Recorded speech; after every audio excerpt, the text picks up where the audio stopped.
Hi friends, welcome to my channel Krishna fashion. ನೋಡಿ, ಇವತ್ತು ಡ್ರೆಸ್ಗಳನ್ನ ಸ್ಟಿಚ್ಚಲ್ಲಿ ನಾವು ಸೈಡ್ ಸ್ಟಿಚ್ ಅನ್ನೋದು ತುಂಬ ಇಂಪಾರ್ಟೆಂಟು. ಸ್ಲಿಟ್ಟು ಅದು ರಿಂಕಲ್ಸ್ ಎಲ್ಲ ಬಂದರೆ ನಾವು ಎಷ್ಟೇ ಚೆನ್ನಾಗಿ ಹೊಲಿದ್ರು ಫಿನಿಶಿಂಗ್ ಚೆನ್ನಾಗಿ ಕಾಣಿಸಲ್ಲ. ಇವಾಗ ಅದನ್ನು ಹೇಗೆ ಸ್ಟಿಚ್ ಮಾಡೋದು ಅಂತ ನಾನು ಇವತ್ತು ತೋರಿಸ್ತಾ ಇದ್ದೀನಿ, ಬನ್ನಿ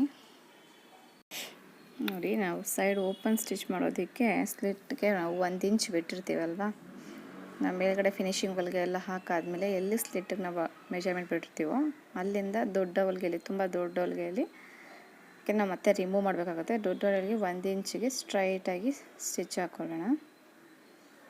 ಯಾಕೆಂದರೆ ರಿಮೂವ್ ಮಾಡಬೇಕಾಗಿರೋದ್ರಿಂದ ನಾವು ಅದನ್ನು ಸ್ವಲ್ಪ ದೊಡ್ಡ ಹೊಲಿಗೆಯಲ್ಲಿ ಹಾಕ್ಕೊಂಡ್ರೆ ಈಸಿ ಆಗುತ್ತೆ ಅಂತಷ್ಟೇ. ನೋಡಿ, ಏನು ಸೈಡ್ ಸ್ಟಿಚ್ ಮಾರ್ಕ್ ಇತ್ತು ಅಲ್ಲಿಂದ ನಾವು ದೊಡ್ಡ ಹೊಲಿಗೆಯನ್ನು ಹಾಕ್ಕೊಂಡು ಇಲ್ಲೂ ಕೂಡ ಒಳಗಡೆ ಮಾರ್ಕ್ ಮಾಡ್ಕೊಳ್ಳೋಣ. ಮಾರ್ಕ್ ಮಾಡಿಕೊಂಡು ಸ್ಟಿಚ್ ಹಾಕಾದ್ಮೇಲೆ ನಾವು ಕೆಳಗಡೆಯಿಂದ ಫೋಲ್ಡ್ ಮಾಡ್ಕೊಬೇಕು. ಬಾಟಮಿಂದ ತೊಗೊಂಡು 1 ಇಂಚ್ಗೆ ಹಾಕಿರ್ತೀವಲ್ವ, ಅದನ್ನು ಫೋಲ್ಡ್ ಮಾಡಿ ನೋಡಿ, ಹಾಫ್ ಇಂಚಿಗೆ ನೀಟಾಗಿ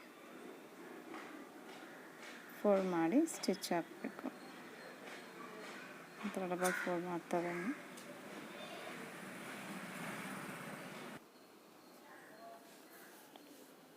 ಹಾಫ್ ಇಂಚ್ ಫೋಲ್ಡ್ ಮಾಡಿಕೊಂಡು ಸ್ಟಿಚ್ ಮಾಡ್ತಾ ಬನ್ನಿ.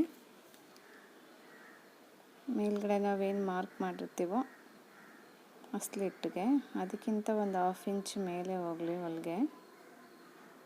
ನೋಡಿ, ಅಲ್ಲ ಮಾರ್ಕ್ ಇದೆಯಲ್ಲ ಅದಕ್ಕಿಂತ ಮೇಲೆ ಬಂದು ಟರ್ನ್ ಮಾಡಿ ಆಗ ಸ್ಟ್ರೈಟಾಗಿ ಸ್ಟಿಚ್ ಹಾಕ್ಕೊಂಡು ಎರಡೂ ಸೈಡನ್ನು ಇದೇ ಥರ ಫೋಲ್ಡ್ ಮಾಡಿಕೊಂಡ್ರೆ ಸೈಡ್ ಸ್ಲಿಟ್ ಆಗುತ್ತೆ.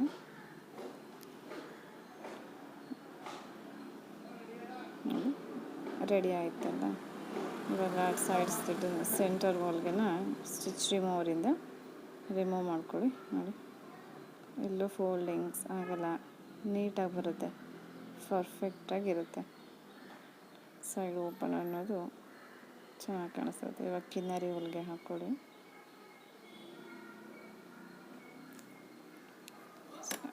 ಹೊಸ್ದಾಗಿ ಕಲಿಯೋರು ಹೇಗಪ್ಪ ಅಂತಂದರೆ ಇದು ಆರಾಮಾಗಿ ಸ್ಟಿಚ್ ಮಾಡ್ಬೋದು. 100% ಕರೆಕ್ಟಾಗಿ ಬರುತ್ತೆ. ನೀವು ಒಂದ್ಸಲ ಟ್ರೈ ಮಾಡಿ.